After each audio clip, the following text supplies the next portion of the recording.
Jordan Whitfield was 34 years old, and he had a ring in his jacket pocket. He had picked it up that same morning, freshly resized, velvet box warm from his body heat, because in 3 weeks he was going to get down on one knee and propose to the woman he loved. He came home early that afternoon, simply because he wanted to be near her. He let himself in quietly through the side door, and before he could even set down his keys, he heard her voice carrying from the living room. She was on FaceTime with her best friend, comfortable, unguarded, completely certain she was alone. Jordan stopped walking because she was talking about him. And what Dominique said about the man standing in that hallway, the man whose ring was still warm in his pocket, was so dismissive, so deliberate, and so final that the proposal he had been planning for months died right there in that hallway before he ever said a word. He did not move. He did not make a sound.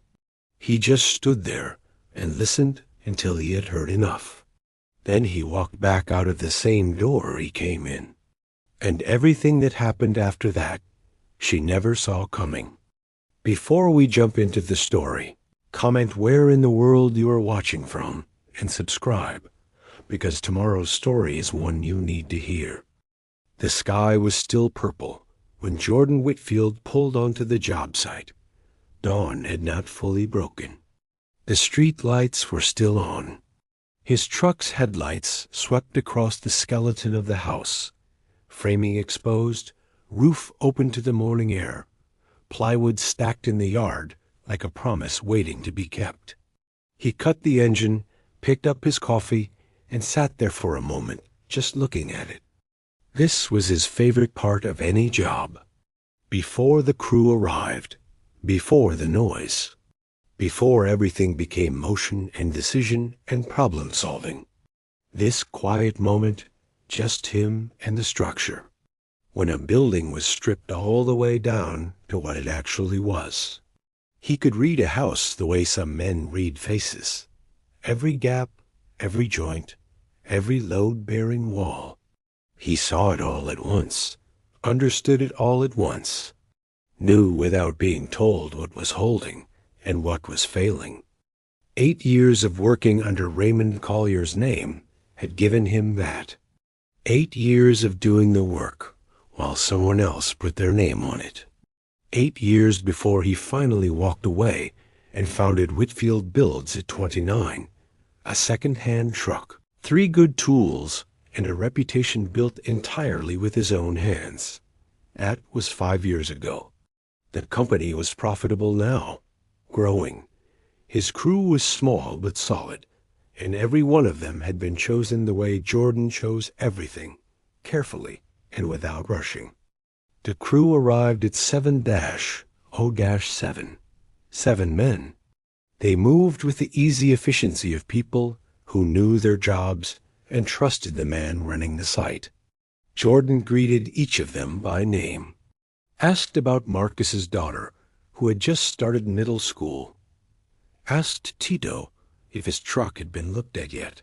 He remembered everything he was ever told about the people who worked for him. That was not a strategy. That was just who he was. By 8:30, they were deep into it. Saws running, lumber moving, the site humming with the specific rhythm of men who knew what they were building toward. Jordan was reviewing a section of revised framing near the back of the structure when he spotted it. A new crew member, 2 weeks on the job, eager and a little too fast, had run a series of boards in the wrong orientation on a section of interior wall framing. Not dangerous yet, but if it got sheeted over, it would cost 3 times as long to fix later as it would right now. Jordan crouched down beside the work. He did not call the kid out across the site. He did not raise his voice. He waited until the young man turned around and saw him there. "Come here a second," Jordan said. "Quiet even." The kid, his name was Darius, came over with the careful walk of someone bracing for something. Jordan pointed. "See how these are running?" Darius looked. Yeah. Which direction does the load travel in this wall? A pause. Darius studied it. His face changed when he understood. Vertical. Right. Jordan tapped the misaligned boards. So what are these doing? Darius crouched beside him and looked at his own work and understood. They're fighting the load. They're fighting the load, Jordan confirmed. We catch it now. It takes 40 minutes. We catch it after the sheet goes up. It takes half a day and a bad conversation with the client. He stood. Which one do you want?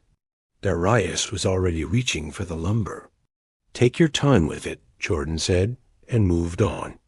He owned the house he lived in. Bought it 7 years ago, when the neighborhood was not yet what it was becoming. Renovated it himself over the course of a year, evenings and weekends. It was worth 3 times what he paid for it now. He also held 2 rental properties, both renovated, both occupied, both generating steady monthly income that went directly into an investment account he rarely touched. Nobody who looked at Jordan Whitfield on a job site would have guessed any of that. He drove a work truck. He wore Carhartt jackets. He showed up before dawn and left after everyone else. His money was quiet because he had built it quiet, piece by piece, the same way he built everything, starting with the foundation. Only 2 people knew the full picture. Andre, his brother, who worked in finance, and Camille Okafor, his business attorney since Whitfield Bills was 2 years old, who had organized the legal scaffolding around everything he owned. He had never felt the need to tell anyone else. Full partnership, in his mind, had to be earned before it was granted. He was almost there with someone. He was eating lunch in his truck when his phone buzzed on the dash. The jewelry store. Mr. Whitfield? Your ring is ready. The resizing came out beautifully. Jordan looked through the windshield at the framing, at the work. I'll be there tomorrow morning, he said, before the job site. He was at the jewelry store at 8:45 the next morning, sitting in the parking lot, watching the lights come on inside, waiting for the door to unlock. He had been with Dominique for 2 years. He had not rushed a single day of it. He had watched and listened and waited until he was certain, completely certain. And then he had bought the ring 3 weeks ago and had been planning the moment carefully ever since. When the woman behind the counter set the velvet box in front of him, he opened it and looked at what he had chosen. Simple setting, clean lines. Built to last rather than built to impress. He paid, walked back to his truck, and stood in the morning air, holding it in his closed hand, feeling the small weight of everything it meant. He put it in his jacket pocket. He drove to the job site. He had no idea that in 4 hours he would walk through a side door and hear something that would make the ring feel like evidence rather than a promise. The inspection call came at 2:30. One of the city inspectors had a family situation. Could they push to next Tuesday? Jordan said yes without hesitation. He confirmed Tuesday, hung up, and looked around the site. His crew could carry the afternoon without him. Marcus knew the plan. Everything was moving the way it was supposed to move. He thought about 3 things he could do with 2 free afternoon hours that would have been practical and productive. Then he thought about Dominique. She worked from home on Thursdays. Right now, she was probably at her desk in the corner of her living room, laptop open, coffee going cold the way it always did, because she made it and then forgot to drink it. She would have her hair up. She would look up when she heard him come in, and her face would do the thing it did, that particular softening, that quick, worn shift, and he would not say anything about the ring. He was not going to do that yet. He just wanted to be near her. He told Marcus he was heading out. He used his key on the side door, the entrance off the kitchen hallway that skipped the front steps, and the loud welcome of the hinges that always announced visitors at the main door. He was not trying to be quiet for any particular reason. He was just being considerate. He always came in the sideway when she was working, so the sound of his arrival would not break her concentration all at once. He stepped inside, pulled the door closed behind him, reached back to turn the deadbolt.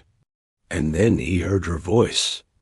She was in the living room, animated, relaxed, the loose, easy sound of someone comfortable in a conversation they were not performing for anyone but themselves. He heard her say his name. He stopped walking. His keys were in his right hand. The velvet box was in his left jacket pocket. He could feel both of them, the cold teeth of the keys pressing into his palm, and the small warm weight of the box against his ribs. He stood in his own hallway, and he did not move, and he listened. Jordan is sweet, Dominique was saying. He genuinely is, but sweetness is like a pause. He could hear her shifting on the couch, the soft sound of fabric. It's like, okay, great, you're sweet. What else? Tasha's voice came through the phone, a little thinner, the way voices sound on speaker. What do you mean, what else? I mean, he's a contractor, Tasha. She said the word the way you say a word you have already decided the value of. Flat, final, like a door closing. He drives out to job sites every morning, and he manages his little crew, and he comes home, and that's it. That's the whole thing. That's all there is. He does well for himself, though, doesn't he? I mean, sure, he's comfortable. He's not broke or whatever. Her voice carried a kind of patient tolerance, the tone of someone explaining something obvious to someone slower than them. But comfortable isn't a vision. Comfortable isn't ambition. I've been trying. I have genuinely tried to see where we are in 5 years, and every time I try to picture it, I just see. She trailed off. The same thing, the same house, the same truck, the same Saturday morning at the hardware store. And that's bad? It's ordinary, Tasha? Her voice was not unkind. That was the part that settled into him like cold water. She was not saying it with venom. She was saying it the way someone states a fact about weather. He is an ordinary man. He has peaked. And the hard part is, I don't even think he knows it. You can just feel it on him. That kind of settled, comfortable, this is enough energy. A short pause. It's just not fine for me. So why haven't you said anything to him? Because the timing is never right. Her voice softened slightly, took on something almost gentle, almost apologetic, but not quite. And because he is a good man, he really is. I don't want to hurt him, but you're going to. I know. The word landed quiet and untroubled. I keep waiting for a moment that feels right. I don't want it to be a whole thing. A pause. He's going to be so heartbroken, though, like genuinely. He actually thinks I'm it for him. You can see it every time he looks at me. Tasha was quiet on the other end. That's a lot to carry. I know. Dominique made a small sound. Not quite a laugh, not quite a sigh. Something between the two. The sound of a woman who found the weight of someone else's feelings mildly inconvenient.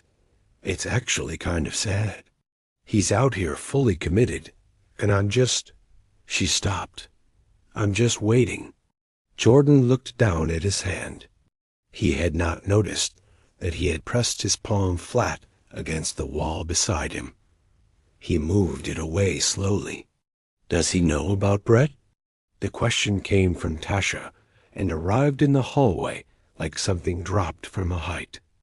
God, no. Dominique laughed. It was quick and easy and utterly uncomplicated. The laugh of someone who found the idea mildly absurd. No, absolutely not. Jordan stood in the hallway for another moment. He did not move. He did not make a sound. He simply stood there in his own home, with the keys in his hand and the ring in his pocket, and absorbed every last word until there was nothing left to absorb. Then he turned around. He went back out through the side door the same way he had come in. Slow, quiet. He pulled it shut behind him with the same care he had used coming in, the latch catching without a sound. He walked to his truck. He got inside. He sat there. After a long moment, he reached into his jacket pocket and took out the velvet box. He did not open it. He just looked at it sitting there in his palm, small and dark and exact. Then he set it on the passenger seat beside him. He started the truck. He pulled away from the curb and drove, and the ring box sat on the passenger seat beside him the whole way. He did not touch it again. He drove to Andre's apartment. He had not called ahead. He never needed to. Andre opened the door, took one look at his brother's face, and stepped back without a word. They sat at the kitchen table. Jordan talked. He laid it out the way he laid out a job estimate. Every line item in order, nothing skipped. He said the words exactly as Dominique had said them. Ordinary, piqued, kind of sad. He kept his voice level the whole way through. And when he got to the end, when he said Brett's name and repeated Dominique's easy laugh, Andre went very still in the specific way he only went still when something made him genuinely, deeply angry. And Jordan, who had already decided what he needed to do next, asked his brother one question. Andre's apartment was on the 4th floor of a building in Midtown. Clean, compact, smelling faintly of coffee and whatever he had cooked earlier. Jordan had not called ahead. He never needed to with Andre. He just showed up, and Andre opened the door. That was that. Andre took one look at his face and stepped back from the doorway without a word. They sat at the kitchen table. Andre poured 2 glasses of water. Neither of them touched the glasses. Jordan talked. He did not raise his voice. He did not editorialize. He laid it out the way he laid out a job estimate. Every line item in order, nothing skipped.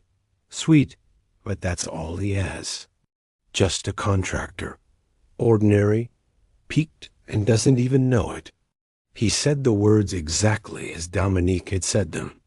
He kept his voice level the whole way through. He did not look away from the table. Andre sat very still. That was the thing about Andre. People who did not know him assumed he was always in motion, always the first one talking. And usually that was true. But in moments that mattered, Andre could go completely still. He was still now. His jaw was set. His eyes had gone dark in the way they went dark, when something made him genuinely, deeply angry. Not surface angry, not inconvenienced angry, but the slow-burning kind that did not make noise right away. Jordan got to the end of it. He said Brett's name. He said what Tasha had asked. He said what Dominique had said back. God, no. And the easy laugh that came with it. Then he stopped talking. The refrigerator hummed. Somewhere below them, a door closed. Andre said, I'm going over there. No. Jordan. No. Jordan's voice was flat and final. Not raised. Just done. Sit down. Andre had not stood up, but something in him had leaned forward, and now it settled back. He looked at his brother. She thinks I don't know, Jordan said. That's the only advantage I have right now, and I'm not burning it tonight. Andre was quiet. His hands were flat on the table. She's been building something behind my back, Jordan said. I need to know what it is before I move. All of it, not half of it, not most of it, all of it. He looked at Andre steadily. You know people in finance. Brett Calloway. That name mean anything to you? Andre thought for a moment and shook his head. Regional VP. Wellness or adjacent. She met him at a conference. Jordan kept his voice even. I need whatever is publicly available. Professional background, where he works, what his footprint looks like. I'm not asking you to do anything that isn't already out there. I just need someone who knows how to find it fast. I've got 2 people who can have that by Thursday, Andre said. His voice had settled. He was already doing the math. Thursday is fine. Andre looked at him for a long moment. Something in his face, not just anger anymore, but something older. The specific expression of a younger brother who had watched Jordan work and build and give, and who understood in a way that required no words exactly what this had cost him. You all right? Andre asked. Jordan looked at the table. Not tonight, he said, but I will be. That was all either of them needed to say about it. Dinner at home was chicken and rice. Dominique had made it while he was gone. She asked where he had been. He said he had stopped by Andre's. She said that was nice. She served them both and poured herself a glass of wine, and the evening moved forward the way evenings do. Ordinary and warm and entirely false. He washed the dishes. She dried them. She bumped her shoulder against his at the sink, and he smiled at her. And the smile came easier than he expected, which told him something about himself he was not sure he wanted to know. In the glove compartment of his truck parked in the driveway, the velvet box sat in the dark. He left it there. 2 days later, Andre texted 2 words, "Come by." What was in the folder Andre had printed on actual paper, because this was serious enough that he did not want it living on a screen, would give Jordan something he had not yet had. The complete picture. Andre was standing at the kitchen counter when Jordan walked in on Wednesday evening, a folder in his hand. Actual paper printed out. The way Andre got when something was serious enough that he did not want it living on a screen. He set it on the table without preamble. Sit down. Jordan sat. Andre did not. He stood at the edge of the table with his arms crossed and talked. Voice controlled the way a man's voice gets when he has already spent 2 days being angry and has run out of places to put it. Brett Calloway, 38. Regional VP at a wellness distribution company out of Charlotte. Before that, sales director at 2 different health brands over 6 years. Clean professional record. Well connected. He runs in a specific circle. Industry conferences, brand partnerships, that whole world. He paused. Dominique's world. Jordan looked at the folder. He did not open it yet. My contact placed them together at a hotel in Charlotte, Andre said, 3 months ago. The conference she told you she attended alone. There it was. Jordan did not move. He heard it the way you hear a crack in a wall. A small sound, precise. That tells you something structural has already failed and has been failing quietly for a long time. She was distant that week, Jordan said. His voice was even. I thought it was the project she was managing. I know. Jordan was quiet for a moment. Then he opened the folder. Conference name tags. A group shot at an industry dinner where Dominique and Brett stood close enough to tell a story without meaning to. A second event. Different city. 3 months before Charlotte. A timeline of shared professional engagements that formed a line when you put them in order. A line that went back almost a year. This was not a conference thing, Jordan said. No, Andre said. It wasn't. Jordan set the papers down slowly, one by one, the way you set tools down at the end of a long day, carefully, with intention.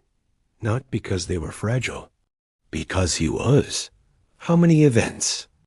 My contact counted 4, where there's visible familiarity. Could be more. Andre finally pulled out the chair across from Jordan and sat. He put his elbows on the table. She's been managing this for at least 12 months, Jordan. This whole time you were. He stopped. Planning, Jordan finished. Yeah, the word landed and stayed. 12 months.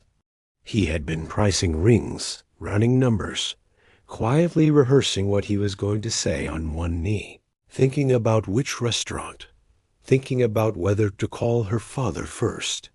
And Dominique had been at industry dinners with Brett Calloway, standing close enough to tell a story. For 12 months, she had not stumbled into something. She had built something. The same way Jordan built things, deliberately, with foresight, one layer at a time. Except what she had built was a parallel life.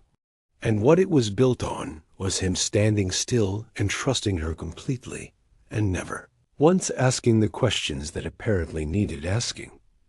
Jordan closed the folder. He sat there with his hands flat against the cover of it and breathed once, slowly. When he looked up at Andre, his face was composed. I need to talk to Camille, he said. I figured. Not about this specifically. About my assets. I want to make sure I know exactly where everything stands before I do anything else. You think she'd try to? No. Jordan shook his head. It's not about what she'd do. It's about what I know. I want to walk into whatever comes next with the full picture, not most of it. He looked at his brother. All of it. Andre held his gaze. Okay. Jordan stood, picked up the folder, and tucked it under his arm. He left Andre's and sat in his truck in the parking structure for a moment. Then he called Camille. She picked up on the second ring. Before she could say anything warmer than hello, he said, I need a lunch. Private. Just us. I need to talk through some things about protecting my assets. A beat of silence. Camille knew him well enough not to ask for more over the phone. Tomorrow work? Tomorrow works. Noon. I'll text you the place. He hung up. He set the phone on the passenger seat. The folder was on the seat beside it. He looked down at his hands resting against the steering wheel, calloused, scarred in small places, the hands of a man who had been building things since he was 22 years old and had not stopped once. He was not finished building yet. Camille was already at the table when he arrived. She always was. She had a glass of water in front of her, and her phone face down beside it, which meant she had cleared her afternoon. She looked at him the way she always looked at him when something was wrong, not with sympathy, not with judgment, but with the steady measuring attention of someone counting what was still standing before deciding what needed shoring up. Jordan sat down. He ordered coffee. He waited for the server to leave. And then he told her everything. The side door, the keys in his hand, every specific word. Ordinary. Piqued. Kind of sad. The name Brett. Charlotte. The 12 months. He laid it flat on the table the way he laid blueprints flat on a hood. When he finished, Camille was quiet for exactly as long as she needed to be. Then she asked one question and gave one answer that changed the shape of everything. Camille Okafor had been Jordan's business attorney for 3 years. She was always already at the table. She had once told him that being early was the only form of control worth having in an uncertain world, and Jordan had never forgotten it. She had a glass of water in front of her, and her phone faced down beside it, which meant she had cleared her afternoon. She looked up when he walked in with the direct measuring attention of someone taking inventory of what was still standing before figuring out what needed reinforcing. Jordan sat down. He ordered coffee. He waited for the server to leave. Then he talked. He told it the same way he had told Andre, flat and factual, in order, without editorializing. The side door, the keys in his hand, his name in Dominique's mouth. He repeated the specific words without performing the pain of them, just placing them on the table where they could be looked at clearly. He told her about Brett Calloway, about Charlotte, about the folder and the 12-month timeline. Camille did not interrupt once. She sat with her hands folded around her water glass, and she listened. When he finished, she was quiet for a moment longer. She did not fill silence to be polite. "Is she on any accounts?" she asked. "No." "Joint lease?" "She pays her own rent. I own mine." "Any shared investments?" "Anything she co-signed?" "Nothing." Jordan shook his head.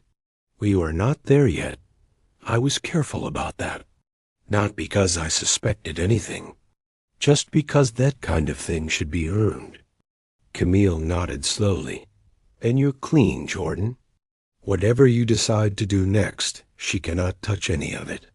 The house, the properties, the business accounts, all of it is yours, structured correctly, and she has no legal claim to a single dollar." "I know," Jordan said. "That's not why I called you." She looked at him. "Then tell me why." "Because I need 3 more weeks, and I need to be smart about how I use them." He explained it plainly. He did not want Dominique suspicious. He did not want her defensive or distant or braced for anything. He needed her exactly as she was right now, comfortable, certain, slightly condescending in that private way of hers that she had no idea he could see. He needed her to feel like everything was normal. Like Jordan Whitfield was still the man she had neatly filed under manageable, right up until the moment he wasn't. "I want a formal letter drafted," he said. "Not served. Not sent. Just ready. I want every fact documented. What I heard, what Andre found, the dates, the events, written and ready." "Ready to go where?" Camille asked. "To whoever needs it. I don't know the full shape of it yet, but I want it written down and signed by you, and I want it ready." Camille looked at him for a long moment. Then she reached into her bag and pulled out a small physical notebook. She uncapped a pen. "I'll have a draft to you by Friday," she said. "Just facts, dates, direct quotes, where you're certain of the wording." "I'm certain of the wording." "I know you are." She wrote something? "What else?" "I need you to be somewhere with me when the time comes. As a witness, not just as my attorney. As someone who can confirm what she knows, what she heard, and that none of this is a misunderstanding or an overreaction." Camille did not hesitate. "Tell me when and where, and I'll be there." After lunch, Jordan sat in his truck in the parking lot and made 2 calls. The first was to Marcus Webb, a developer he had been in careful conversation with for several months about a mixed-use renovation project. A $2.4 million job, the kind of contract that would double Whitfield Build's profile in one move. Jordan had been slow to commit. He was sure now. "I've made my decision," Jordan said when Marcus picked up. "I'm ready to move forward." A pause. Then Marcus, warming immediately. "That's what I was hoping to hear. I'll get the paperwork started this week." "Good," Jordan said. "Let's build something." The second call was to his bank. He moved a significant portion of his liquid savings into a separate account, organized, clean, a clear line drawn around what was his before anything could blur it. Not hiding, clarifying, the way you mark load-bearing walls before a renovation, so nobody cuts through the wrong thing by accident. He hung up and drove back to the job site. He pulled in, parked, cut the engine. He got out, lifted his hard hat from the back seat, and settled it on his head. His crew was working. He could hear it before he could see it. The sounds of progress, of things being made. He put on his gloves and walked toward the noise. He felt calm. Not numb. Calm. The specific calm of a man who has stopped waiting to understand the problem and has started solving it. He went back to work. The message came through an unexpected source. Jordan was on the job site when his phone buzzed. A text from a number he didn't recognize. "This is Tasha Monroe. I got your number through Marcus's office. I know that's strange. I just need 10 minutes. Please." He read it twice, put his phone away, and finished directing his crew through the morning's framing work before he stepped away to the edge of the lot where it was quiet. He wrote back, named the time and place. What Tasha told him at a corner table in a coffee shop nobody would recognize either of them in was not just confirmation of what he already knew. It was the piece of the picture he had not yet seen, and it changed the shape of what came next completely. She was already there when he arrived. A small, unremarkable coffee shop with mismatched chairs and a chalkboard menu. He had driven past two closer options and chosen this one deliberately. Tasha was at a corner table with a coffee she had not touched. Blazer, no bag, hands flat on the table. She looked up when he walked in, and something in her face shifted. Not relief exactly, but the expression of a person who has finally made a decision they kept almost making and backing away from. Jordan ordered a black coffee at the counter, brought it to the table, sat down across from her. "I appreciate you coming," she said. "You said 10 minutes," Jordan said. "I've got 10 minutes." She nodded. She looked down at her untouched cup, then back up. When she spoke, her voice was steady, but her hands were not. They pressed flat against the table like she needed something solid under them. "Dom and I had a falling out," she said. "It wasn't about you. After it happened, I couldn't keep carrying this. I've been carrying it for months." She stopped, started again. "It's not right. What's been happening? It's not right, and you deserve to know." Jordan said nothing. He let her find her footing. "She's been talking to her family," Tasha continued. "Her mom, her sister. For months she's been telling them that you're not serious marriage material, that you're financially unreliable, that your business doesn't have real prospects." She paused, watching his face. His face did not change. "She told them she'd been staying with you while she figured out her next move. She told them she was waiting for the right time to end it." Jordan wrapped both hands around his coffee cup. He did not drink it. He just held it. She was building the story in advance, Tasha continued, so that when she eventually ended it, nobody in her family would ask too many questions. It would already make sense. You would already be the guy who wasn't enough. She would have made sure of that. Tasha's jaw tightened. She wasn't floating, Jordan. She had a plan. She had a timeline. "And Brett," Jordan said. Not a question. Tasha's eyes dropped briefly. Charlotte was real. "I know you probably already knew that. But what I don't think you know is that it's gone further than that. They've talked about her moving. He has a regional office about 4 hours from here, and they've had real conversations about her relocating to be closer to it." She looked at him directly. She wasn't walking away from you and figuring it out later. She already knew where she was going. She just hadn't told you yet. The coffee shop was quiet around them. Somewhere near the counter, someone laughed at something. A chair scraped against the floor. The ordinary sounds of a world that did not know it was sitting 10 feet away from the moment a man found out exactly how thoroughly he had been managed. Jordan looked at Tasha for a long moment. She did not look away. "I'm sorry," she said. The word came out raw, the way words do when they have been held too long. "I should have." She shook her head. "I don't know what I should have done, but not this. Not stayed quiet this long." Jordan set his cup down. "I have one question," he said. She waited.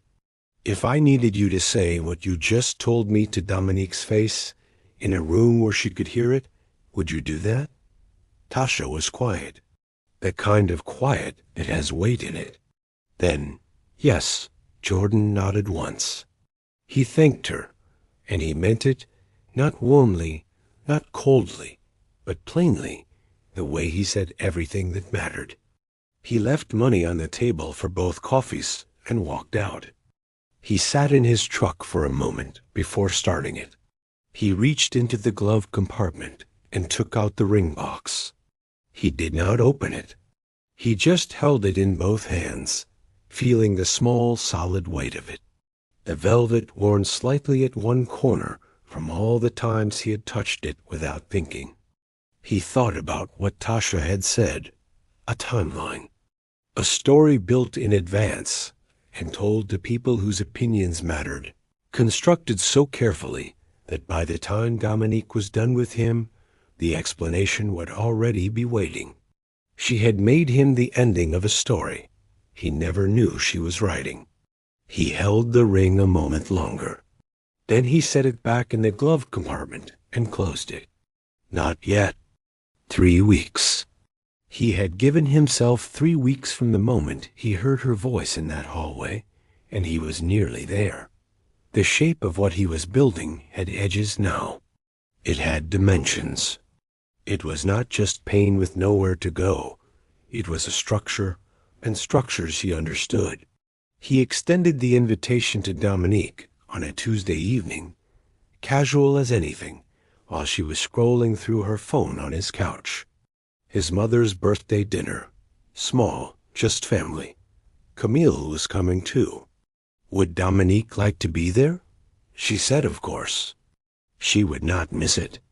She had no idea that every person who would be sitting at that table already knew exactly who she was. Evelyn Whitfield's house was a small brick ranch on a quiet street, the kind of home that had been loved for 30 years without being renovated. Clean floors, old furniture arranged with intention, photographs on every surface. It smelled like roasted chicken and something sweet from the oven. The porch light was on before they even pulled into the driveway. Dominique had dressed carefully. A deep green wrap dress, gold earrings, a smile she could hold without effort. She brought flowers, yellow tulips, and when Evelyn opened the door, Dominique presented them with both hands and a warmth that would have convinced almost anyone. Evelyn accepted the flowers. She smiled the way mothers smile when they are thinking more than they are saying. "Come on in. Dinner's almost ready." The table was set for 5. Andre was already there, jacket off, leaning against the kitchen counter when they came in. He looked at Dominique and said, "Hey," and his voice was pleasant and entirely empty. Camille arrived 10 minutes later, kissed Evelyn on the cheek, hugged Jordan, and sat down without ceremony. The food was real. Roasted chicken, rice, green beans with garlic, cornbread made from scratch. The conversation moved the way conversation does, when most of the people at the table are paying close attention to something they are not talking about yet. Dominique was at her best. She laughed at the right moments. She asked Evelyn about the photographs on the wall. She complimented the cornbread twice. She reached over and touched Jordan's arm when he said something that made the table laugh. She was performing beautifully. She had no idea that every person sitting at that table already knew exactly who she was. Jordan watched her. He ate his food. He let the dinner happen. Evelyn brought out a simple yellow cake after the plates were cleared. They sang. They ate dessert. The table relaxed into the gentle end of an evening. Jordan set down his fork. "I want to say something," he said. His voice was quiet, unhurried. The table settled. "Before I do," he continued, "I want to make sure I'm talking to the person I thought I knew. Because everything I'm about to say depends on that." Dominique looked at him. Her smile held for a moment. Then something behind her eyes shifted, almost imperceptibly, like a light changing. Jordan looked at her calmly. "3 weeks ago, I came home early on a Thursday. You were on FaceTime with Tasha." He paused. "I heard the whole thing." The room went still. "I heard you tell her I was sweet. That sweetness was basically all I had." His voice did not waver. "That I was just a contractor, and the way you said it made it clear you meant something more than the job title.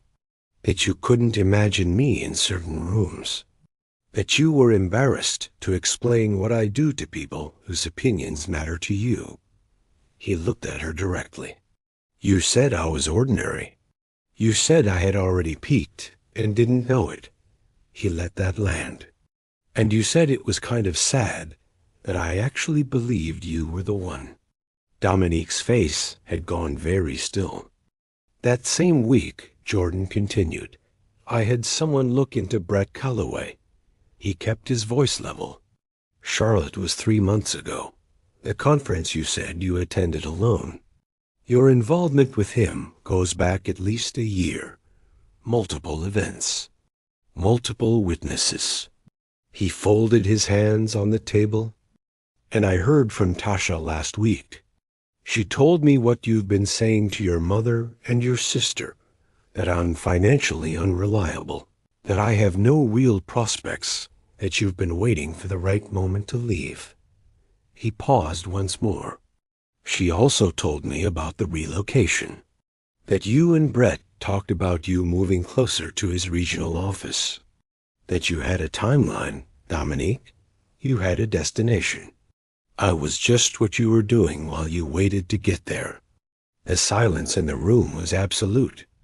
Dominique straightened in her chair. The warmth fell away from her face, like a coat she no longer needed. "You went through my life." Her voice was cooler now, more clipped. "You went looking for something to use against me." "I listened," Jordan said. "In my own hallway, that was a private conversation. People vent. People say things they don't fully mean." She looked around the table. Quick, instinctive. First at Evelyn, then at Camille. "You know how it is. Everyone has a bad week. Everyone says more than they." "I've known for 3 weeks," Camille said. Her voice was quiet and entirely final. "Everything Jordan stated tonight is accurate. I've reviewed the relevant details. There's nothing here that's been exaggerated or mischaracterized." Dominique stared at her. Andre said nothing. He sat back in his chair with his arms folded and looked at Dominique with an expression that was not angry, not gloating, just clear. The expression of a man who had been waiting a long time to let someone see that he saw them. The silence stretched. Then Evelyn picked up her napkin from her lap and set it beside her plate. She looked at Dominique without heat, without drama, just with the steady, tired clarity of a woman who had been reading people her entire life and was rarely wrong about them. "I cleaned office buildings for 16 years, she said, to make sure that man had what he needed. I watched him build everything he has with his own hands, from nothing." She paused. "And you sat at his table and let him love you while you were telling your family he wasn't worth keeping." She looked at Dominique for one long, quiet moment. I need you to leave my table. Dominique stood. She reached for her purse. She did not look at Jordan. She walked to the front door. The sound of it closing behind her was not loud. It was just final. The table was quiet. The candles on the birthday cake had burned low. The plates were still there. The ordinary solid things. Jordan sat with his mother and his brother and his oldest friend in the silence that followed. And for the first time in 3 weeks, the ground beneath him felt like it would hold. He called her at 7:15 the next morning. She picked up on the second ring. He said 4 sentences and ended the call. Then he set the phone on the counter, stood in the quiet of his kitchen, poured the rest of his coffee down the drain, rinsed the mug, and set it in the rack to dry. He went to get ready for work. But before he reached the job site, he made one more call. Not about Dominique, but about something she had built using his professional relationships without telling him. He was going to make sure that the first version of the story that reached that circle was his. Jordan called Dominique at 7:15 the next morning. She picked up on the second ring. "We're done," he said. His voice was even. No heat, no tremor. "If you need to collect your things from my house, send me a time and I'll make sure I'm not there. After that, don't contact me." A brief pause. "I hope you find what you're looking for." He ended the call. He set the phone on the kitchen counter and stood there for a moment.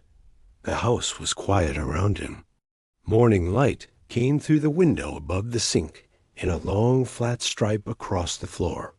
He poured the rest of his coffee down the drain, rinsed the mug, set it in the rack to dry, and went to get ready for work. He made one other call before he reached the job site. Marcus Webb was the marketing director at Caldwell Properties, Jordan's largest commercial client, a mid-sized developer he had worked with for 3 years. Jordan had referred Dominique's wellness brand to Marcus's team for a joint campaign almost 8 months ago.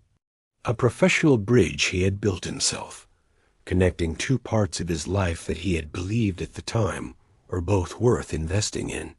Marcus picked up after 2 rings. "Jordan, what's good?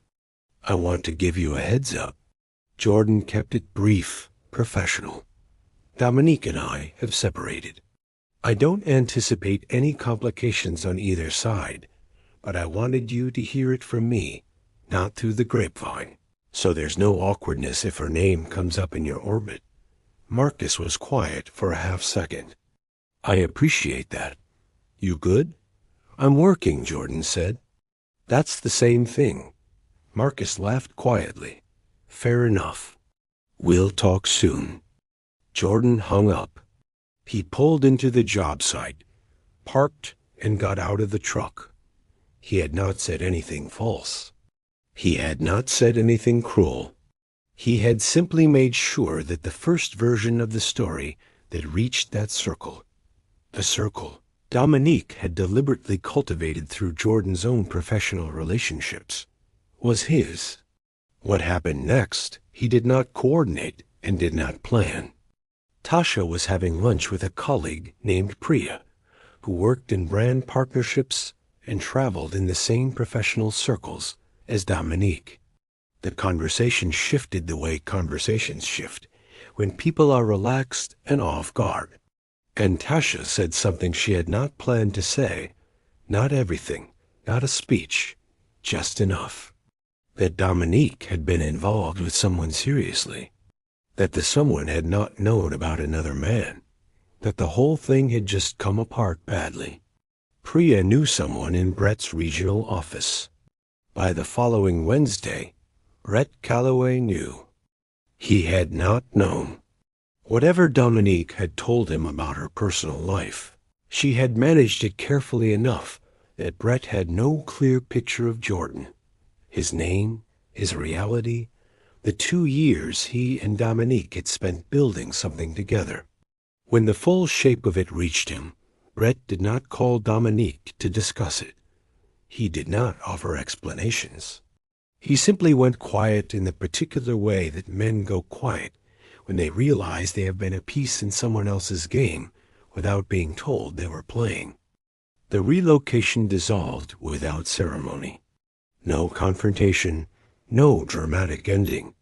Just a door that had been open, and then was not. Jordan stopped at the jewelry store on his way home from the job site. He walked in, set the small velvet box on the glass counter, and told the woman behind it that he needed to return it. She asked gently if everything was all right. "Everything's fine," he said, and he meant it. He stood on the sidewalk afterward, hands in his jacket pockets, and took stock of what he felt. Not grief, something cleaner than that. He thought of a wall he had once taken down on a renovation. A wall everyone assumed was decorative, inessential. When he pulled it, the structure beneath it was solid. The bones of the thing were sound, stronger, in fact, than the surface had suggested. That was what this felt like. He walked to his truck and got in. He did not know yet what was waiting on his doorstep in a few weeks. He did not know that someone had been watching Whitfield Builds, and that the piece they were writing would put his name on a page that Dominique would one day hold in her hands in a bookstore. The magazine was sitting on his doorstep when he came down for coffee. Not a digital notification, not a link forwarded by someone in his network. An actual print copy, the kind with weight to it.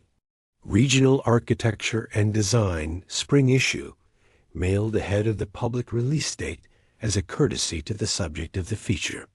He picked it up on his way back from checking the mail, tucked it under his arm, finished making his coffee, and sat down at the kitchen table.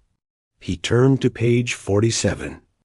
The headline read, "Built from the ground up, how Whitfield Builds became one of the region's most trusted names in mixed-use renovation."